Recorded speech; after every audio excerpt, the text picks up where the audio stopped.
Morning, જય શ્રી કૃષ્ણ. જેનીસ કિચનમાં આપનું સ્વાગત છે. તો આ બધું જોઈને તો તમે થોડું ઘણું સમજી જ ગયા હશો કે આજે આપણે શેનો વિડીયો હશે. અને તો એ છતાં આપણે જણાવી દઈએ કે અત્યારે હવે શિયાળામાં સરસ મજાના વેજીટેબલ્સ આવે છે અને ઠંડી પણ પડે છે. તો અત્યારે ઘણા બધા વાડીમાં ખેતરોમાં પ્રોગ્રામ થતા હોય છે વરાળિયા શાકના. તો જે વાડીમાં બને ને એવું જ વરાળિયું શાક આજે આપણે ઘરે બનાવશું. અને જે વરાળિયું શાક બને ને ખાસ તેનો મસાલો હોય છે કે મસાલો એમાં શું નાખવું ને કેટલું નાખવું એ જ હોય છે થોડુંક અઘરું. તો આપણે એ આસાન બનાવવાનું છે આજે. બસ 1 જ મિનિટમાં તમે એનો મસાલો તૈયાર કરી નાખો ને એવો મસાલો આજે હું તમને શીખવાડીશ. કે બસ 1 મિનિટમાં તમારે કોઈ ઝંઝટ નહીં રહી કે કેટલું શું નાખવું ને ક્યાંથી આ કયો મસાલો નાખવો ને એમ. એટલે આપણે સાવ આસાન રેસીપી આજે વરાળિયા શાકની બતાવવાના છીએ. તો ક્યાંય પણ સ્કીપ ના કરતા છેક સુધી પૂરો વિડીયો જોજો, મજા આવશે અને ખૂબ જ ટેસ્ટી શાક બનીને તૈયાર થશે, બધાને પસંદ આવે એવું. તો ચાલો આપણે શરૂઆત કરી દઈએ. તો બધા જ શાકને મેં ધોઈ લીધા છે, રીંગણા, મરચાં, ટમેટાં બધું જ. અને લસણ પણ સારું હોય એવું જ લેવાનું, કેમકે જીવાત હોય અંદર, એટલે એકદમ સારું હોય એવું જ લેવાનું. તો હવે આનો સૌથી પહેલાં આપણે મસાલો તૈયાર કરીએ. તો આ છે મસાલાનું સિક્રેટ. આ છે મીઠું ચવાણું, કે આમાં તમને બધા જ સ્વાદ મળી જશે, ખાટો, મીઠો, તીખો. એટલે બસ આ એક તમે મીઠું ચવાણું નાખો ને એટલે ઝીણી ઝીણી બીજી બધી વસ્તુ નાખવામાંથી તમે છુટકારો મળશે અને આસાન થઈ જશે રેસીપી. તો બસ હવે આ એક વાટકો ભરી અને મેં મીઠું ચવાણું લીધું છે. આ ગમે તે શોપ ઉપર અવેલેબલ હોય છે, આસાનીથી મળી જાય છે. આમાં વરિયાળી અને બધું જ હોય છે. તો સૌથી પહેલાં આપણે મિક્સર જારમાં આને ક્રશ કરી લઈએ, એકદમ ઝીણો ભૂકો કરી લઈએ. આની અંદર હજી તમારે જો ગાંઠિયા કે એવું કાંઈ પણ એડ કરવું હોય તો તમે કરી શકો, પણ આ કાંઈ પણ એડ કરવાની જરૂરત રહેતી જ નથી. ગાંઠિયાને બધું જ હોય છે. તેમ છતાં જો તમારે વધારે જોઈતું હોય કાંઈ તો આમાં એડ કરાય. અને આપણે ક્રશ કરી લઈએ. આપણે ચવાણાને ક્રશ કરી લીધું છે. જો આ રીતનું ઝીણું થઈ ગયું છે, સરસ. હવે આને આપણે પ્લેટમાં લઈ લઈએ. આપણે મસાલો બનાવવાની શરૂઆત કરીએ ને એ પહેલાં આપણે સ્ટીમર પણ મૂકી જ દીધું છે ગરમ. એટલે મસાલો ભરાઈ જાય ને વેજીટેબલ્સમાં ત્યાં સ્ટીમરમાં પાણી પણ ઉકળી જાય. તો સૌથી પહેલાં આપણે પ્લેટમાં ચવાણાનો ભૂકો કરેલો છે એ લઈ લઈશું. એમાં બીજા જે કોઈ મસાલા એડ કરવાના છે એ એડ કરી દઈએ. તો હળદર લીધી છે 5 ચમચી, 1 ચમચી ધાણા જીરું અને 2 ચમચી આપણે મરચું લઈશું. ચવાણામાં પણ થોડુંક મરચું તો હશે જ એટલે ઓછું નાખશું. આ શાક છે ને થોડુંક સ્પાઇસી જ હોય, સ્વાદ પ્રમાણે મીઠું નાખશું. 2 ચમચી જેટલું આદુ, મરચાં અને લસણની પેસ્ટ કરેલી છે, લીલું લસણ પણ નાખેલું છે મેં એમાં, એ નાખશું. થોડું આપણે જ્યારે ગ્રેવી બનાવીએ ને ત્યારે પણ નાખીશું. તો 2 ચમચી જેટલું નાખ્યું છે મેં. કોથમીર નાખશું અને થોડુંક 1 ચમચી જેટલું તેલ નાખશું. મસાલાને આપણે સરસ રીતે મિક્સ કરવાનો છે. બધું એકદમ સારી રીતે મિક્સ થઈ જવું જોઈએ. ચવાણામાં પણ થોડુંક તેલ તો હોય જ છે, એટલે વધારે એકદમ સરસ મિક્સ થઈ જશે. આમાં પાણી આપણે એડ કરવાનું નથી. તો આ વરાળિયા શાકનો જો ખાટો, મીઠો, તીખો બધી જ રીતે ટેસ્ટી મસાલો તૈયાર થઈ ગયો છે. હવે વેજીટેબલ્સમાં આપણે કાપા પાડી લઈએ અને ભરી લઈએ. તો સૌથી પહેલાં આપણે બટેટામાં આ રીતના એક જ કાપો મૂકેલો છે. તો સૌથી પહેલાં બટેટા ભરીશું, કેમ કે બટેટાને બફાતા સૌથી વધારે વાર લાગે. એટલે સૌથી પહેલાં બટેટા ભરી અને આપણે સ્ટીમરમાં મૂકી દેવાના છે. અને ત્યાં સુધીમાં આ બધા વેજીટેબલ્સ ભરાઈ જાય અને બટેટા પણ અધકચરા બફાઈ જાય. એટલા માટે સૌથી પહેલાં આપણે બટેટા ભરી લઈએ. તો બટેટામાં આખું આ ભરાઈ જાય એ રીતે સરસ મસાલો ભરવાનો છે. આ શાકમાં છે ને મસાલાનો જ વધારે ઉપયોગ થાય. જો આ રીતે આપણે બધાય બટેટા ભરી લઈને બીજી સાઈડ આપણે સ્ટીમરમાં પાણી પણ ઉકળી ગયું છે, એટલે ભરાઈ જાય એટલે તરત જ આપણે મૂકી દઈએ. અને બીજા જે આ વેજીટેબલ્સ ભરાશે ને એટલી વારમાં તો બટેટા અધકચરા બફાઈ જશે. બધું જો સાથે મૂકીએ ને તો એવું થાય કે કાં બટેટા કાચા રહી જાય, અને બટેટાને જો બફાવા દઈએ ને તો બીજા વેજીટેબલ્સ વધારે બફાઈ જાય. અને થોડાક હીર કચ્ચા કહીએ ને એવા કે કાચા પાકા વેજીટેબલ્સ હશે ને બફાવામાં, તો એ શાક ખાવાની મજા આવે. સાવ બફાઈ ગયેલું હોય ને તો ના મજા આવે. તો બસ આ ભરાઈ ગયા છે, હવે મૂકી જ દઈએ આપણે સ્ટીમરમાં. અને આ બટેટાની છાલ નહીં કાઢવાની, છાલવાળા બટેટા જ સરસ લાગશે. અને બટેટા બફાય તો પણ સારા રહેશે, છાલ હશે ને એટલે. સ્ટીમરમાં છે ને આપણે એક કોટનનું કપડું આ રીતે રાખી દીધું છે, એમાં જ આપણે બધા વેજીટેબલ્સ ગોઠવવાના છે. બટેટા આપણે મૂકી દઈએ છૂટા છૂટા, વચ્ચે વચ્ચે બીજા વેજીટેબલ્સ આપણે મૂકીશું. આ કપડું ના રાખવું હોય અને પ્લેટ હોય તો પણ ચાલે. તો હવે આને આપણે ઢાંકી દેવાનું છે, અને પછી એનું ઢાંકણ ઢાંકશું. એટલી વારમાં આપણે બીજા વેજીટેબલ્સ પણ ફટાફટ ભરી લઈએ. આનો તાપ આપણે ફૂલ જ રાખશું.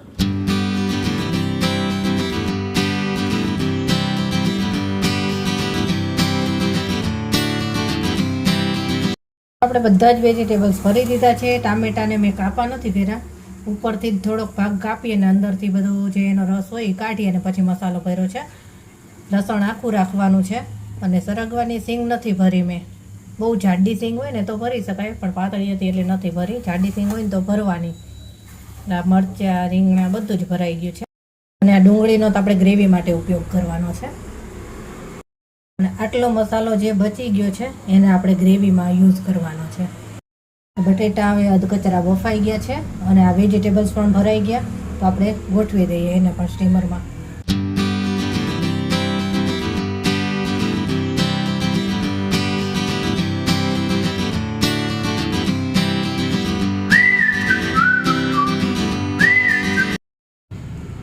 સ્ટીમર ખોલી લીધું છે આપણે. જો બટેટા બફાઈ ગયા છે થોડા થોડા. જો બધું એકસાથે મૂકવું હોય ને તો આ રીતે ના થાય, તો બટેટા પછી કાં વધારે બફાઈ જાય ને કાં કાચા રહી જાય એવું થાય. હવે બધુંય થોડું થોડું અલગ અલગ છૂટું છૂટું મૂકતા જઈએ. આ રીતે મરચાં ઊભા મૂકશું, આ રીતે મસાલો ઉપર આવે ને એમ, એટલે બહાર નીકળી ના જાય એટલા માટે. એટલે જોઈને મૂકવું. આ રીતે કાપાવાળો ભાગ ઉપર આવે ને એમ જ રાખવાનો. બધું સમાઈ જશે એકમાં. ઘણા તપેલામાં પણ બાફતા હોય છે, તપેલામાં પણ થઈ જાય, પણ સ્ટીમર હોય ને તો થોડુંક ઝડપથી થાય. આ રીંગણા છે, મરચાં, ટમેટા એ તો એકદમ ઝડપથી જ બફાઈ જશે, એમાં વાર નહીં લાગે. હવે ટામેટા રાખી દઈએ છેલ્લે. ટામેટા તો બહુ ઝડપથી જ બફાઈ જાય. હવે આને આપણે બહુ ઝાઝી વાર નથી થવા દેવાનું, બસ આ અધકચરું બધું બફાઈ જાય ને એટલી જ વાર થવા દઈશું. અને સરગવાની સિંગ હવે બાકી રહી આપણે છૂટી છૂટી થોડી થોડી રાખી દઈએ. બધી જ વસ્તુ હવે આમાં આવી ગઈ છે, અને આનું ઢાંકણ હવે ઢાંકી દઈએ આપણે. કપડું આપણે આ રીતે પાછું ભેગું કરી લઈશું. કપડું રાખ્યું હોય ને તો આપણે જ્યારે કાઢવું હોય ને બધું શાકભાજી, ત્યારે થોડીક આસાની રહે. આને ઢાંકી દઈએ. તો 10 મિનિટમાં આ સરસ બફાઈ જશે. ત્યાં સુધીમાં આપણે ગ્રેવી કરી લઈએ. જ્યાં સુધીમાં વેજીટેબલ્સ બફાય છે ત્યાં સુધીમાં આપણે ગ્રેવી બનાવીને જ રાખવી, એટલે ગ્રેવી પણ ઉકળી જાય તેટલી વારમાં. તો આ તેલ લીધું છે આપણે 100 ગ્રામ જેટલું. આ શાકમાં તેલ થોડુંક વધારે જ જોશે તો જ સારું બને. તેલ ગરમ થઈ ગયું છે. અડધી ચમચી રાઈ, 5 ચમચી જેટલો જીરું નાખશો. આખા ગરમ મસાલામાં 1 બાદિયાનું ફૂલ છે, 3 લવિંગ, 3 મરી, 1 તજનો ટુકડો છે, 1 તમાલપત્ર અને 2 સૂકા મરચાં એ પણ આપણે નાખી દઈએ. રાઈ ફૂટી જાય અને જીરું પણ તતડી જાય ત્યાં સુધી થવા દઈશું. રાઈ ફૂટી ગઈ છે, ચપટી હિંગ નાખશું. 2 ડુંગળી સમારી છે એ નાખશું. ડુંગળીને તમારે પેસ્ટ કરીને નાખવી ને તો પણ નખાય, પણ મેં અહીંયા સમારીને લીધી છે. ડુંગળી લાલ થઈ જાય ને ત્યાં સુધી આને થવા દેવાનું છે. હવે 1 ચમચી આદુ, મરચાં અને લસણની પેસ્ટ નાખશું. આને પણ આપણે થોડી વાર માટે પાકવા દેવાનું છે.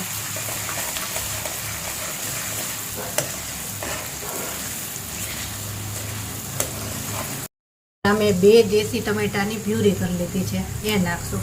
દેશી ટમેટા જ લેવાના, એટલે થોડું ખટાશવાળું થાય ને તો સરસ લાગે. આને પણ આપણે મિક્સ કરશું. ખટાશ જેટલી ફાવતી હોય ને એટલા ટમેટા નાખી શકાય. દેશી ટમેટા થોડા ખાટા હોય, એટલે બહુ ખટાશ ન ફાવતી હોય તો ઓછા નખાય.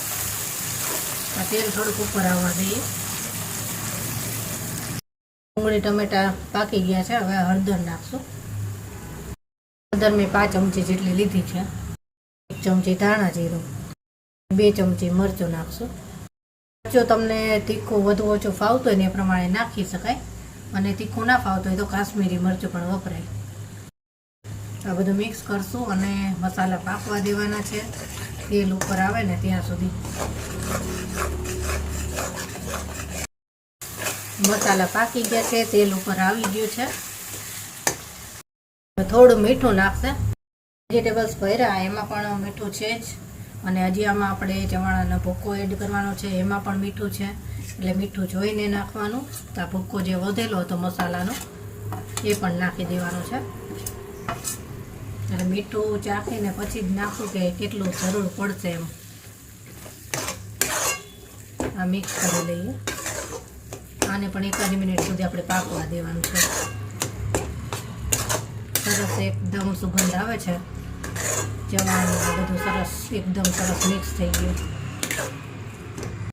હવે આપણે શાક જેટલું રસાવાળું કરવું હોય એટલું પાણી એડ કરવાનું છે. તો 1 લોટો ભરીને મેં એડ કર્યું છે, અને હજી થોડુંક નાખીશ. તો 1.5 લોટા જેટલું મેં પાણી એડ કર્યું છે, એટલે કે 4 ગ્લાસ જેટલું પાણી એડ કરેલું છે. શાક થોડુંક ગ્રેવીવાળું હશે તો મજા આવશે. હવે આને મિક્સ કરી લઈએ, અને આ રસાને હવે છે ને આપણે ઉકાળવાનો છે. ઉકળી અને તેલ ઉપર આવી જાય ને પછી જ આપણે આમાં વેજીટેબલ એડ કરવાના છે. આપણે વેજીટેબલ પર ચેક કરી લઈએ કે બફાઈ ગયા છે કે નથી બફાણા. તો વેજીટેબલ્સ તમે જોઈ શકો છો, જોઈને જ ખબર પડી જ જાય કે બફાઈ ગયા છે. આ ટામેટાની સ્કિન પણ અલગ થઈ ગઈ છે જો, અને આ રીંગણા જોઈ લેવી, જો એકદમ સરસ બફાઈ ગયા છે. આપણે બહુ વધારે પડતા બાફવાના નથી, કેમ કે હજી આપણે ગ્રેવીમાં પણ થોડીક વાર માટે થવા દેવાનું છે. નહીં તો સાવ બફાઈ જાય તો મજા નહીં આવે. તો બફાઈ ગયું છે. હવે ગ્રેવી ઉકળે એટલે એમાં વેજીટેબલ નાખીશું. ગ્રેવી ઉકળી ગઈ છે અને તેલ ઉપર આવી ગયું છે. તો હવે વેજીટેબલ્સ આપણે એડ કરી દઈએ. આ વેજીટેબલ્સને પણ આપણે 5-1 મિનિટ સુધી ગ્રેવીમાં પાકવા દેવાના હોય છે, એટલે ગ્રેવીનો ટેસ્ટ વેજીટેબલમાં આવે છે એટલા માટે. તો બધું જ આપણે એડ કરી દઈએ.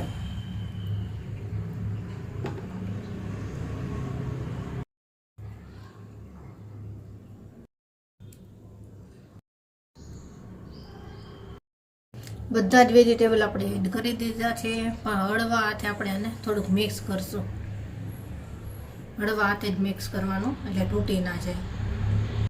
તેલ સરસ ઉપર આવી ગયું છે જો. તો બસ હવે આને આપણે 10 મિનિટ સુધી ધીમા તાપે ઉકળવા દઈશું. એટલે આપણે છે ને ગ્રેવી સરસ ઘટે થઈ જાય અને વેજીટેબલમાં એનો ટેસ્ટ પણ આવી જાય. જો જોઈને જ ખાવાનું મન થાય ને એવું થયું છે. થોડીક કોથમીર એડ કરી દઈશું, અને પછી ઉપરથી પણ થોડીક એડ કરશું.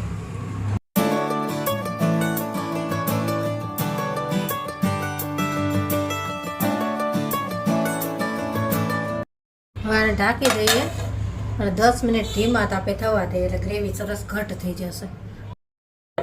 10 મિનિટ થઈ ગઈ છે અને આપણે શાક ચેક કરી લઈએ.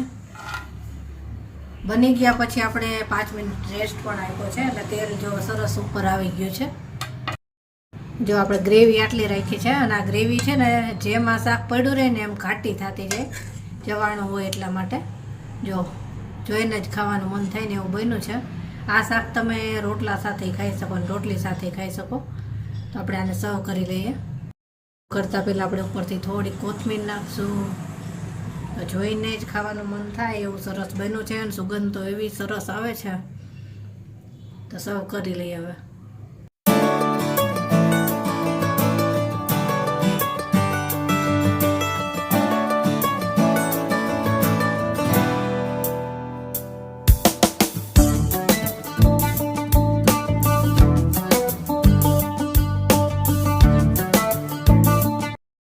તૈયાર છે આપણું વરાળિયું શાક.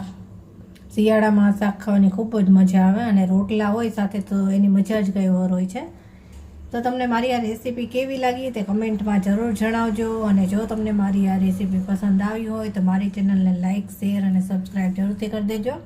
અને બાજુમાં આપેલ બેલ આઇકોન પર જરૂર દબાવજો, જેથી કરીને મારી કોઈ પણ નવી રેસીપી હોય ને તો તમારા સુધી સૌથી પહેલાં પહોંચશે. તો ફરી મળીશું નવી રેસીપી સાથે. બાય.